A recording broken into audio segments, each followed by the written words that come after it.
Saat sedang di kelas, San melihat ada citah di jendela. San berpikir kenapa ia muncul saat itu.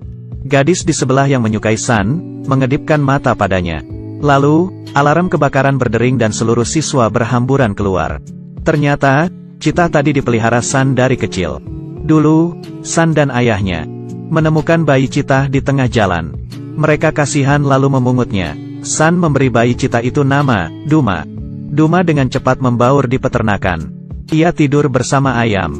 Duma tumbuh besar dengan pesat. Larinya luar biasa cepat. Suatu hari, ayah San berkata bahwa tempat Duma bukan di sini. Duma harus pulang ke rumahnya di padang sabana. Di sana, Duma dapat bebas menjadi dirinya sendiri. Minggu depan mereka akan berangkat ke sana. San tidak rela Dumanya pergi. Tiba-tiba, ayah San meninggal karena sakit keesokan harinya. San tertekan. Ibunya menyewakan peternakan dan pergi mencari kerja. San dan Duma dititipkan di rumah tantenya. Saat San pergi ke sekolah, Duma merasa kesepian. Ia sangat bosan dan tak sengaja menyalakan TV. Kartun di TV membuatnya kaget hingga lompat ke meja. Tantenya kaget dan lari ketakutan hingga lupa menutup pintu. Duma pergi jalan-jalan ke sekolah San. San yang keluar dari kelasnya melihat polisi. Ia tahu mereka mencari Duma. San mencari Duma di toilet. Tapi di situ ada anak-anak yang menindasnya. Saat mereka berkelahi dengan San, mereka melihat Duma di toilet. Gang anak nakal itu lari terbirit-birit. San segera melarikan Duma dari sekolah. Mereka sampai di padang rumput. San akhirnya sadar tempat Duma bukan di sini. Sesampainya di rumah ia nyekar ke makam ayahnya dan memberi ibunya sepucuk surat. San dan Duma berangkat ke Gunung Erongo yang sangat jauh dan harus melintasi Botswana, padang garam Maggadik-Gadi, dan Okavango Delta terlebih dulu.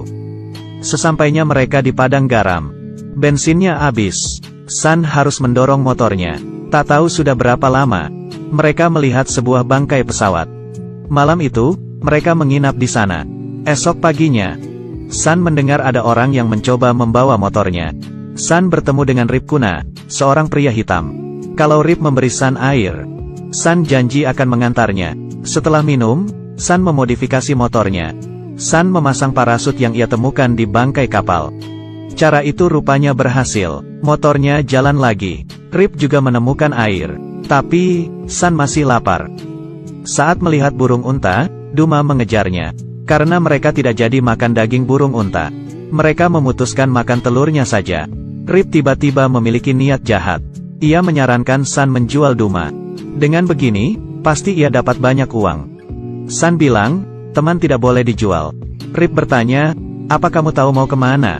San menunjuk peta Gunung Erongo. Rip bilang, di situ sangat bahaya.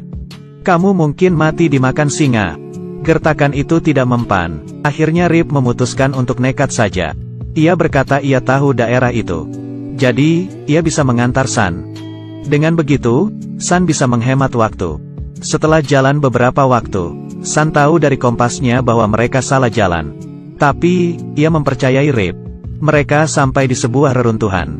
Di situ, Rip menemukan mata tombak. Ia membawanya karena bisa dipakai sebagai senjata. Di tengah jalan, mereka melihat bekas tambang berlian. Rip menyuruh San menunggunya di luar. Ia akan masuk mencoba peruntungan. Ini kesempatan San untuk kabur. Tapi, ia mendengar suara gemuruh dari dalam gua. San tahu pasti guanya runtuh. Ia putar balik dan kembali ke gua. Ia melihat tangan Rip dan mulai menggali. Setelah kepala Rip muncul, ia berhenti menggali. San menancapkan sekop di sebelahnya, lalu pergi meninggalkannya. San dan Duma sampai di pinggir sungai. Ia merobek bajunya menjadi kain panjang, lalu membuat rakit dari ranting dan batang pohon. San membiarkan rakit mengikuti arus. Duma melihat sekeliling dengan waspada. Sesampainya mereka di arus jeram, rakit menabrak batu dan hancur. Saat itu, buaya di tepi sungai melihat mereka dan langsung berenang mengejar. San yang masih berusaha mengapung tersapu ombak lagi. Buaya sudah mendekati kakinya. San berusaha menusuknya dengan tombak. Ia menusuk sambil berenang ke darat. Duma juga berusaha berenang. Untung saja, ia berhasil menepi. Sesampainya di darat, bahaya lain datang. Di padang rumput ada singa, bison, dan kuda Nil. Semuanya adalah binatang buas. Mereka berjalan perlahan di antara ilalang tinggi. Begitu keluar, mereka diserbu kawanan bison. San lari tunggang langgang karena takut. Untung saja, Duma mengalihkan perhatian kawanan bison. Tapi, karena lari terlalu jauh, San dan Duma terpisah. Duma masuk ke perangkap pemburu. Ia dikurung di kandang. Hari mulai gelap. Singa dan hiena mulai keluar. San bertemu babi hutan saat mencari Duma. Ia lari dalam kegelapan. San terpeleset dan pingsan. Saat ia bangun, ia melihat Rip dan Duma. Rip ternyata menyusul mereka. Ia juga membebaskan Duma dari kandang dan menyelamatkan San dari babi hutan. San lalu minta maaf. Harusnya ia tak meninggalkan Rip di gua. Rip juga minta maaf ke San. Seharusnya ia tak menjebak mereka. Rip menceritakan kisahnya. Sebenarnya, ia adalah orang suku pedalaman. Ia ingin ke kota untuk merubah nasib. Tapi, ternyata hidup di kota tidak seperti yang dibayangkannya. Ia tidak menemukan pekerjaan yang cocok. Saat perjalanan, ia terjebak di padang garam. Tiba-tiba, ada 2 antelop muncul. Duma segera mengejarnya. Mereka yang kelaparan berharap Duma berhasil menangkapnya. Duma meleset sekali lagi. Malamnya, mereka melihat ada pesta di seberang sungai. Di sana ada banyak makanan lezat. Esok paginya, San dan Rip pergi ke kolong kemah. Setelah bersiap, San naik ke atas sambil memegang perutnya. Ia seketika jatuh pingsan. Saat orang-orang menolongnya, di dadanya ada ular besar. Orang-orang berhamburan keluar. Rip segera menyusul ke atas dan mengambil makanan. Setelah dirasa cukup, mereka segera pergi naik perahu. Di atas perahu, San memberi Rip uang tanda terima kasih. Rip berkata ia tidak mau uangnya. San bilang, kalau kamu tidak mau, aku buang ke sungai. Rip menerimanya, tapi, ia menukarnya dengan sejumlah permata. Mereka melanjutkan perjalanan. Di sana, ada bangkai antelop sisa dimakan singa. Duma langsung lari dan makan dengan lahap. Saat San mencegahnya, Duma marah. Rip berkata pada San, inilah alam rimba yang sebenarnya. San mulai menerima Duma yang baru. Malamnya, Rip membawa mereka ke gua untuk istirahat. Katanya, kakeknya pernah datang ke sini. Di dalamnya ada gambar manusia purba. Rip berkata, rumahmu terlalu jauh dari sini. Tidak ada jalan kembali. Duma harus pulang ke habitatnya. Baru kamu bisa pulang mencari ibumu. Paginya, mereka melanjutkan perjalanan. Rip berkata, desanya sudah dekat. Rip tiba-tiba berhenti. Badai lalat CC menyerang mereka. Demi melindungi San dari gigitan lalat, Rip menutupinya dengan jaketnya. Lalu memeluknya. Tapi, seluruh tubuh Rip digigit. Setelah lalat CC pergi, Rip mengalami penyakit tidur dan merasa lemas. Saat itu, singa melihat mereka.